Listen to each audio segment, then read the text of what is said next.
parole est à Monsieur Howell. Thank you, Madam President. In this, the 70th anniversary of our creation, I want to ensure, as I said this morning, that we are fit for another 70 years.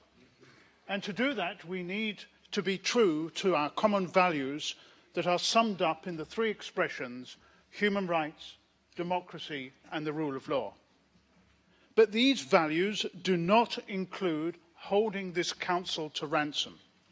They do not include invading another member's territory or forcibly arresting and imprisoning sailors from a neighbouring country. Neither do these values include trying to kill individuals on a member country's soil, downing a civilian aircraft, or coming forward with a complete hash on human rights. In Russia, there is no respect for rights and obligations, no respect for principles, standards, and values at all on the part of the Russian Federation. Now, electing a Secretary General, electing judges to the court are important. But I cannot justify, and I hope nobody else will justify, specifically bending the rules to allow a country that has broken them all to come back to us. I'm not in favour of changing the rules to allow ratification. It's important to remember that Russia has not been excluded. It has excluded itself. So what concessions have we got out of this? Money?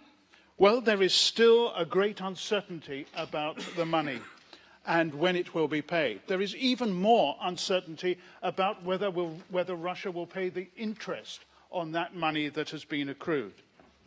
The Crimea? No change. The sailors? No change. An end to spying here? No change.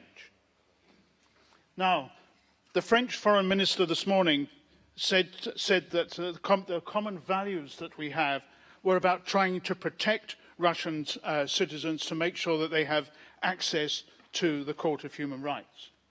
Russians still have access to the Court of Human Rights.